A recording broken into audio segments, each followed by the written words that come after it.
حضرت ابو المواہب فرماتے ہیں میں نے خواب میں نبی پاک صلی اللہ تعالی علیہ وآلہ وسلم کو دیکھا، میرے کریم آقا و مولا صلی اللہ تعالی علیہ وآلہ وسلم نے فرمایا تم قیامت کے دن 1,00,000 بندوں کی شفاعت کرو گے۔ میں نے عرض کیا یا رسول اللہ صلی اللہ علیہ وسلم میں اس قابل کیسے ہوا کہ میں قیامت کے دن 1,00,000 بندوں کی شفاعت کروں گا؟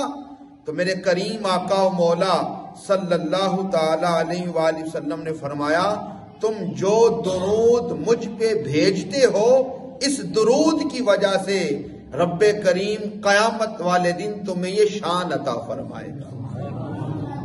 درود پاک پڑھنا کوئی عام سی بات نہیں۔ یہ جو ہم اصال ثواب کی محفل پاک میں آتے ہیں، ان محفلوں کو چھوڑ کر آپ اور میں ہم سب ذرا اپنی زندگی کا تھوڑا سا جائزہ لے لیں کہ یار ہم اپنی زندگی میں کتنا درود پاک پڑھتے ہیں، ہم لوگ اپنی زندگی میں کتنا قرآن پاک پڑھتے ہیں، ہم لوگ اپنی زندگی میں ہم نے کتنا اللہ اور اس کے رسول کے فرامین کو پڑھا، کتنا سنا۔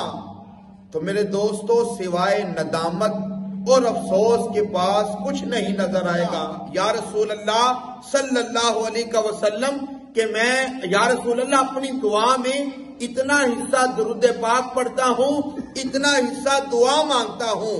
میرے کریم آقا و مولا صلی اللہ تعالی علیہ وآلہ وسلم نے فرمایا اگر درود پڑھنے کی مقدار کو زیادہ کر دو گے تو یہ تمہارے لیے بہتر ہے۔ عرض کیا یا رسول اللہ اگر 2 حصے درود پڑھوں، آدھا حصہ دعا مانگوں؟ میرے کریم آقا نے پھر فرمایا اگر درود پاک زیادہ پڑھو گے تو مزید برکتیں ہوں گی۔ عرض کیا یا رسول اللہ 3 حصے درود پڑھوں؟ آخر میں عرض کیا میرے آقا اگر میں 4 حصے مکمل درود پاک ہی پڑھوں تو اس کا انعام کیا ہوگا؟ میرے کریم آقا و مولا صلی اللہ تعالی علیہ وآلہ وسلم نے فرمایا پھر رب کریم تمہیں بغیر مانگے ہی سب کچھ عطا فرما دے گا۔ پھر کیوں نہ کہیں دلوں سے غم مٹاتا ہے محمد نام ایسا ہے، نگر اجڑے بساتا ہے محمد نام ایسا ہے، انہی کے نام سے پائی فقیروں نے شہنشاہی، خدا سے بھی ملاتا ہے محمد نام ایسا ہے۔